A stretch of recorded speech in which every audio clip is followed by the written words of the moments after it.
Well, hi again, everybody. Welcome to another episode of 100 Yards of Football. This is the 2026 Draft Prospect Show. Joey Clinkscale, Brian LeBel, they join me. I'm Harper LeBel. Thank you for tuning in, everybody.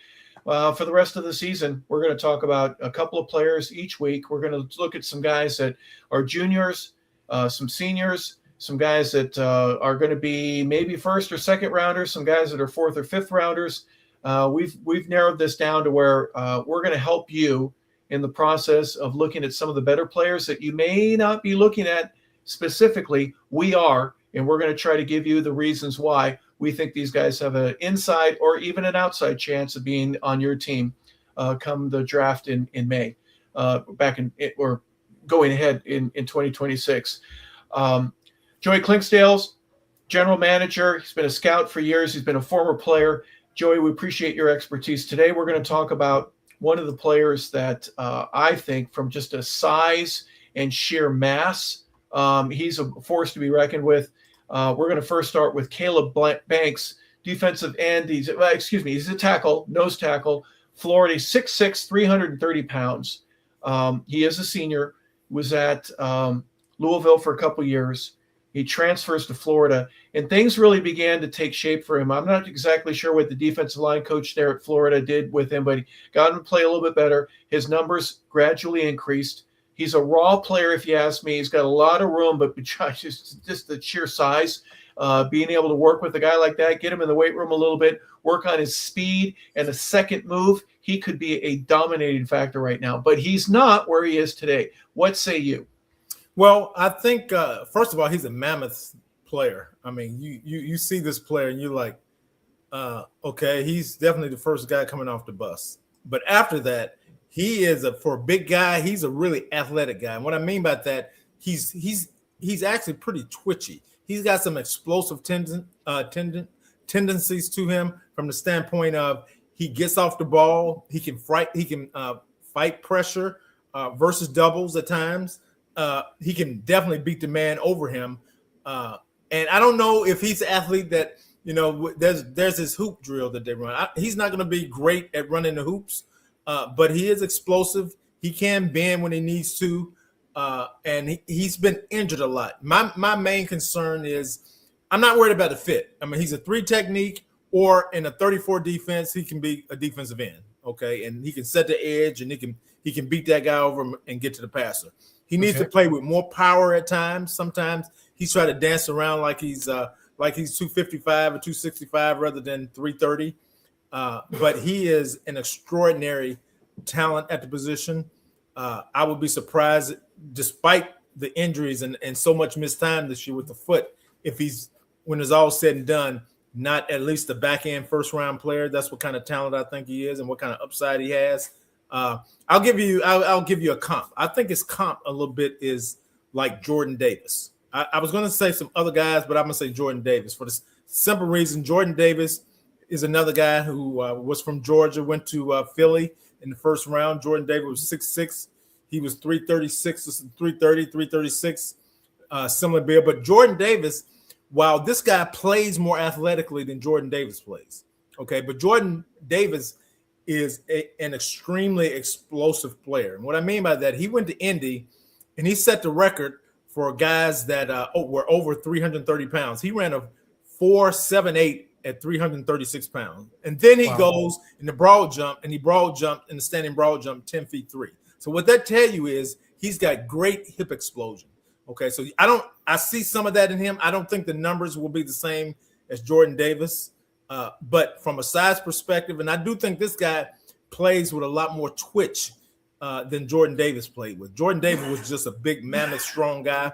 He slimmed down since he's been at Philly this year, and his production has gone up. And this guy may do the same way. But to look at him, you're like, okay, this guy's coming off the bus first, and his upside potential is great. Depending on where he goes, the coaching staff. The only thing I'm concerned about with this guy is I'm a little bit concerned about his innate toughness. I want to see that innate toughness. I want to see his ability to fight through adversity, to fight through things sometimes when things aren't going his way. So that is something that we may not learn this year, okay? And you miss on guys when you don't know what kind of heart they have, if they can fight through adversity and that kind of thing, that's how you miss on guys. But from a talent and a raw ability standpoint and an upside standpoint, whoever gets this guy will walk away with a smile on their face. Big, massive, but he's young in term, and he's a senior. Don't get me wrong, but there's some room for him to improve, Brian. That's one of the things that I'm concerned of is how long will it take for him to catch up? As big as he is right now, he needs a second move. If he relies only on his first, that's coaching. His 40 time at 5.2, a little slower than I prefer.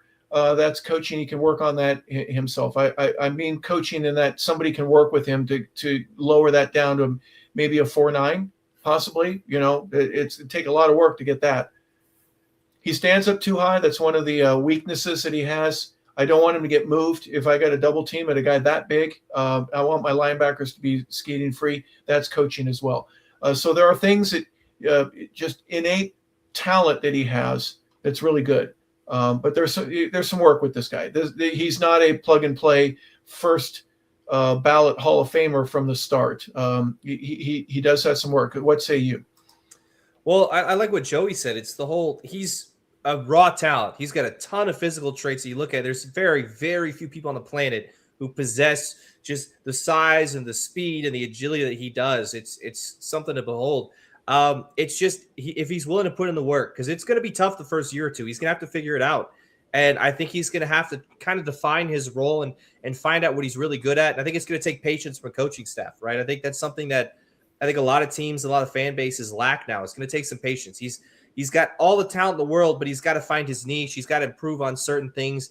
He's going to have to, expand his repertoire and, tackle a little bit better and maybe get after the quarterback a little bit better. But a lot of these things just come with time. It comes with time. It comes with putting in work, watching film, and a lot of it just kind of dissecting himself, what he thinks he needs to improve on, and just kind of being honest and saying, hey, you got all this talent.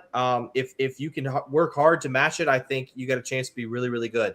The Jordan Davis comp is interesting because, I think he's, as far as his size, him and Calais Campbell are the only two guys in the league that I can think of as far as how big they are, how well they move, right? And how they're able to do a little bit of everything. And I think Caleb possesses the ability to do that because I think he's very good at everything. I don't think there's any particular, metric on the field that you look at to say, oh, this guy's not very good here, or this is a weakness. It's just, he's got to get a little bit better and he's got to improve his game. And once he fine tunes some stuff, he's going to be a force to be reckoned with if he's able to figure it all out and turn it on at the next level. Joey, I am not going to refer to any player specifically with this. I'm just asking in general. I've seen it happen before. There's one player that I will mention later. You might know who he is. Plays a couple years in the league. Very, very good.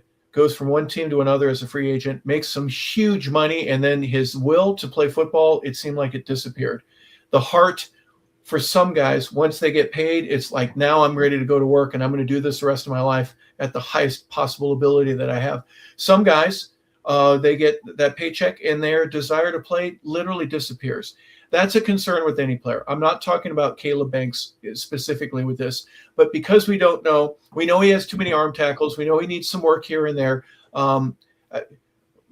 Late first round, from a talent perspective alone, I agree with you. But when you say there could be a guy that's 2 inches shorter and 20 pounds lighter, but I see that this guy is plug and play. Is that the biggest detriment that Caleb has to worry about right now? Is some other guy that is not quite as big, not quite as strong, not maybe equally as fast, but has a greater heart that you can see on film?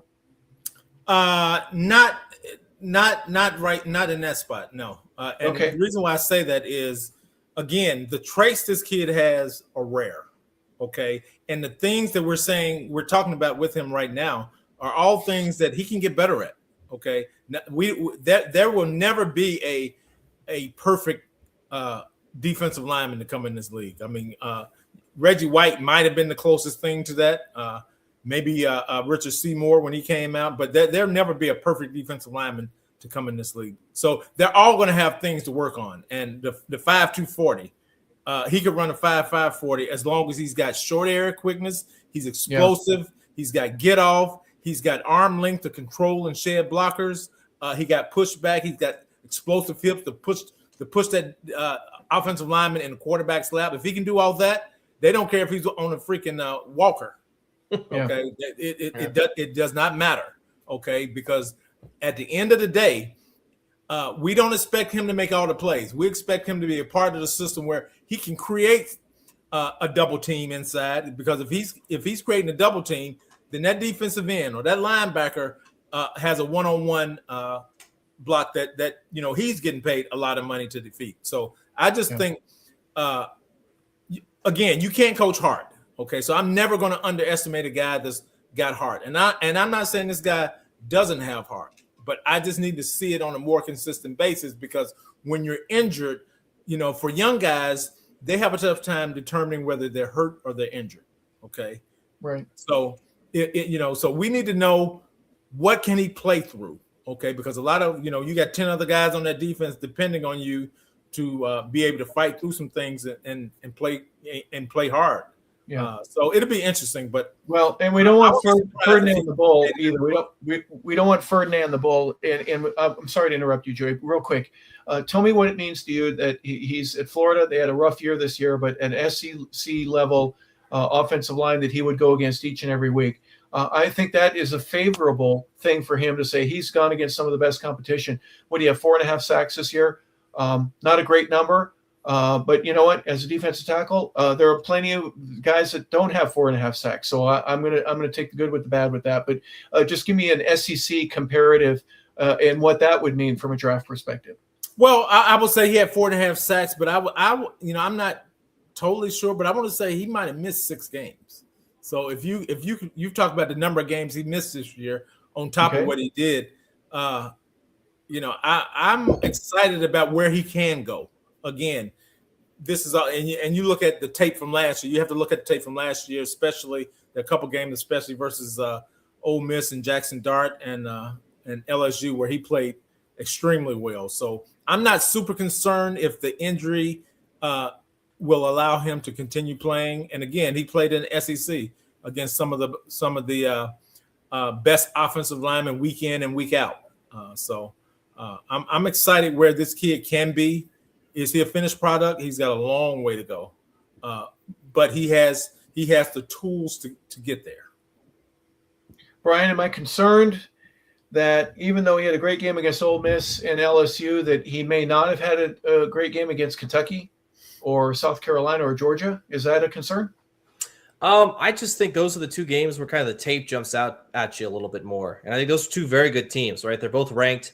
They're both playing for something. Florida didn't play for a lot this year, but, really last year either. But, Caleb has been – when you notice him on the field, it's not just his size, right? It's that he's always disrupting. He's always in the play. He's always doing something. It may not necessarily be a sack or a tackle or a forced fumble, but there are a couple plays. You go back and watch the Ole Miss tape from I'm not sure if it was last year, but he saved a touchdown on one of them because he gets pressure up the middle and he forces the quarterback to move out a little bit and he gets off the spot and he misses a guy deep down the field who's wide open. So that's the kind of stuff that he brings to the table. And I think, you can tell anybody at Florida, if they took him off this defense, they'd be a much worse football team. So I'm not really too concerned about it. I think it's just, you got to learn to reset and play, a little bit differently at the next level anyways. And I think Caleb is capable of doing that. I'm just a believer that it's probably going to take some time. I don't think he's going to come out and probably be defensive rookie of the year, but I think he's a guy that could be a Pro Bowler and competing for, accolades, maybe, near the end of his first contract, if he's willing to put in the work and he gets in the right scheme with the right coaching staff.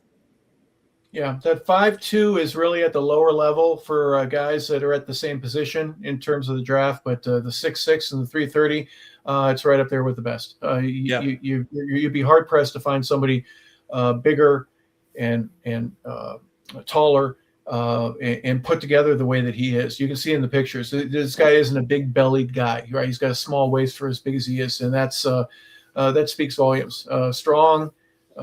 He could be a little bit quicker, but watch out. Could be a late first-round draft pick and make your team all the better. Next, we'd like to look at the following second player that we're going to look at today, Chris Bell, wide receiver out of Louisville. He's 6'2", guys, 220 pounds. That's big, right? He's not the tallest guy that's out there. Runs a 4.4, 4.3, 4.39, somewhere in that range, so he can fly. He's been at Louisville for the last couple of years. he's a Mississippi kid. He did not go to either Ole Miss or Mississippi State, but goes to Kentucky and plays there at Louisville. Joey, I'll start with you. The speed speaks for itself. His height is up there at the, right where you need to be from an NFL level. This guy could be a plug and play guy for, maybe not a number one, but possibly, but a great number two for just about anybody that wants one. I love this guy. Watching this guy, there are a lot of things I really like about this guy. I like his ability to catch the ball in his hand. He's a natural hands catcher. He is physical. He plays both the X, the Z. They line him up inside sometime. I mean, so he's smart enough to be able to move around. He's physical. He catches the ball in traffic. He doesn't shy away in traffic. It's not a lot this guy can't do. Now, he doesn't run a great route tree, but you can see him sink and bend sometimes. So he's not going to be the most polished guy. But to me, he is, I don't want to say a clone of, but he's a lot similar to A.J. Brown. They have a lot of similar traits. And the fact that he really does a great job of catching the ball in his hands, he does a good job of running away from guys when he catches it. You look at the Miami game where he runs away from guys not once but twice in that game. There's a lot of things to really like it about this guy. And surprisingly, for a guy his size, he has some sneaky suddenness. And what I mean by that is, he's got a subtle shake at the line of scrimmage where he can create separation. You see him adjusting to the back shoulder catch. You see him making a one-hand catch while covered. So there's a lot of things to like about him. I think he's going to be a steal 14, depending on where they take him. I do think he could go in the first round. I think for a team like a Philly or a team like the Steelers, one of those cold weather teams that need a big physical receiver, he's gonna fit right in. Had Chicago not had a guy, I mean, teams like that with a guy like this, I think is a perfect match. And I do think this guy is going to be a fairly high pick.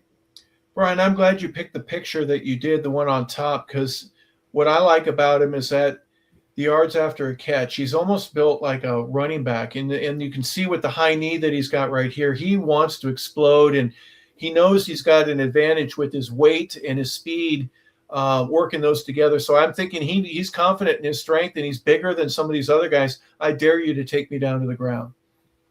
I think Joey was kind of spot on with the route tree stuff, but he's athletic enough and he's fast enough to where you can get him in space, a quick little screen, or just, have him run a play action, maybe a double move route. But he can take the top off the defense, and he's phenomenal at yards after the catch. I think that's his bread and butter is just he's so athletic. And he'll fine tune the route running once he gets to the next level. If he gets the right coach, they're going to figure that out, right? Whether it's put your foot in the ground a little bit differently or whatever he's doing. But he really hasn't fine tuned that yet. And the numbers are still pretty good. He's still producing. He's still been solid. I think any team that picks him up, he's going to be a phenomenal complementary receiver. I don't think he's a wide receiver one as of yet. I don't think he's kind of your alpha in the receiver room, but as a second option, I mean, he kind of reminds me of T. Higgins with his size and his ability and what he's able to do. I think T. Higgins is a little bit of a better route runner. I think Chris Bell might be a little bit quicker. I'm not 100% certain, but this is a very interesting product as far as, a receiver. And this is a kind of a weird class.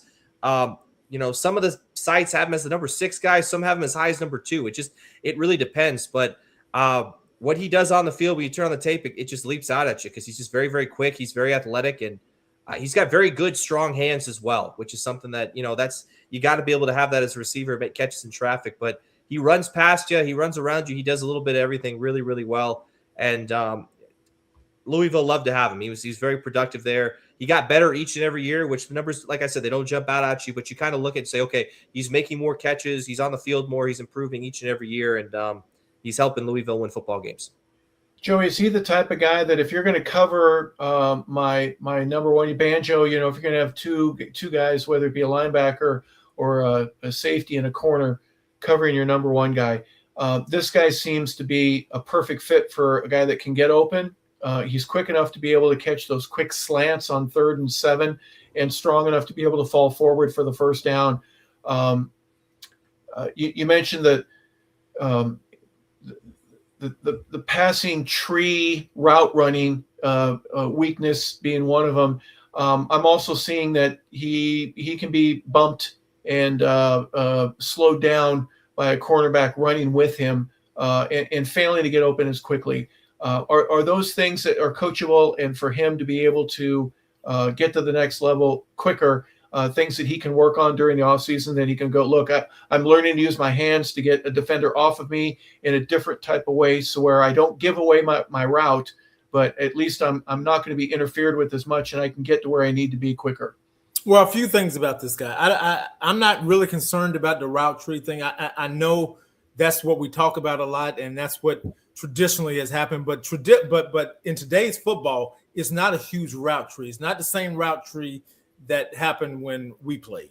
Okay, because the offenses are completely different. So he's going to run a lot of overs and crosses and very few comebacks, and he'll run quick outs. All the things he's doing now without being the most polished guy, he'll get better at those things. So I'm not really concerned about the route tree.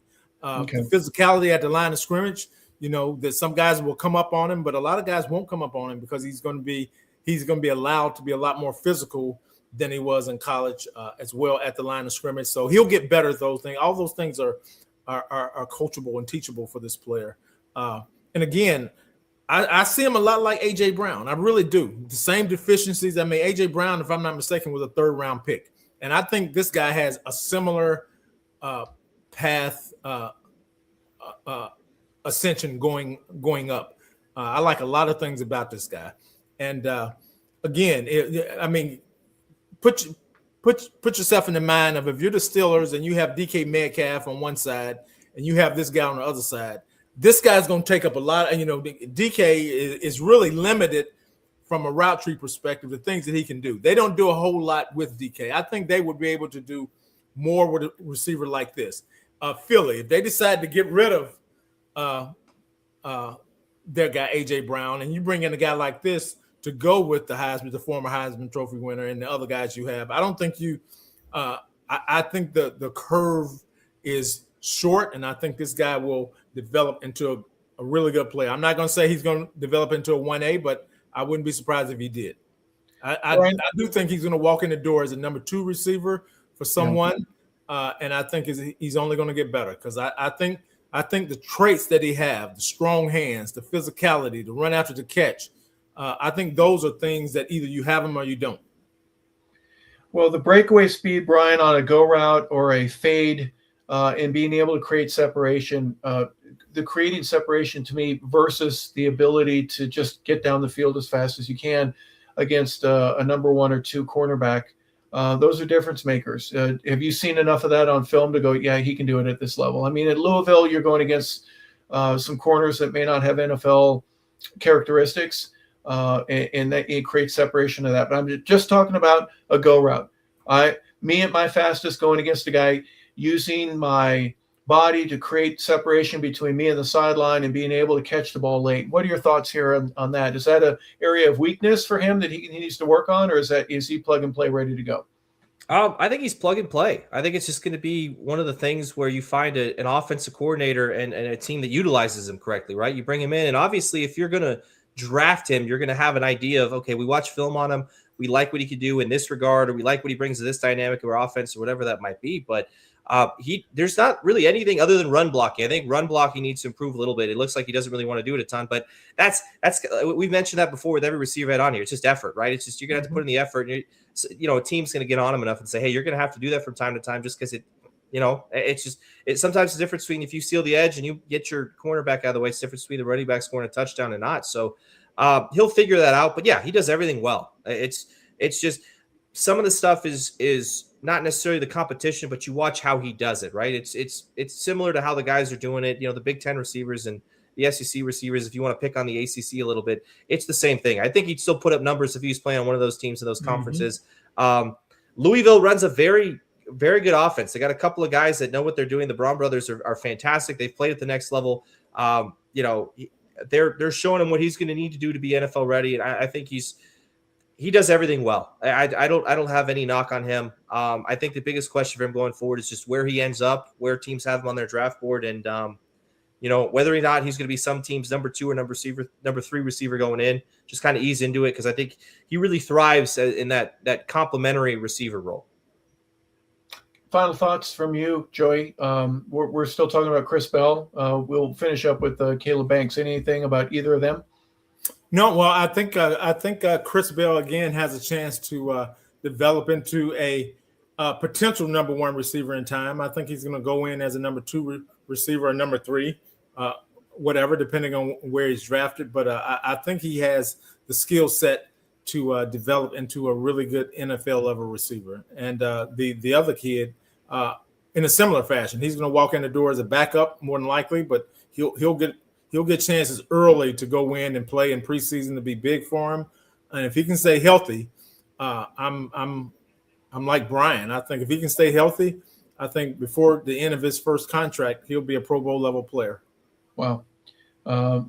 Last words from you, Brian, before we go? I think the only issue with these two guys right now is maybe technique.